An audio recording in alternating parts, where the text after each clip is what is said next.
এক গাছের ডালে পাশাপাশি ঝুলে আছে দুই আপেল, একটা কাঁচা একটা পাকা। দুজনেই নিজেদের নিয়ে বেশ গর্বিত। কাঁচা আপেল, ও দেখো আমি কত সতেজ। আমার রং সবুজ আর শক্ত। আমি এত ফ্রেশ যে কেউ আমাকে দেখলেই মুগ্ধ হয়ে যাবে।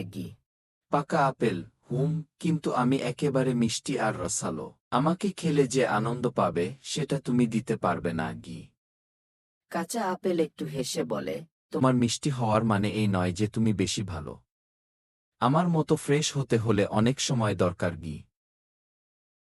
পাকা আপেল উত্তর দেয়, তুমি একদিন পেকে যাবে আর ঠিক আমার মতো হবে। সময়ের সাথে সবকিছু পরিবর্তন হয়। তোমরা দুইজনেই গাছের জন্য গুরুত্বপূর্ণ। কাঁচা আপেল পরিণতি আর ধৈর্যের প্রতীক, আর পাকা আপেল মিষ্টি ফলের প্রতীক। তোমাদের গল্প একে অপরকে পূর্ণ করে।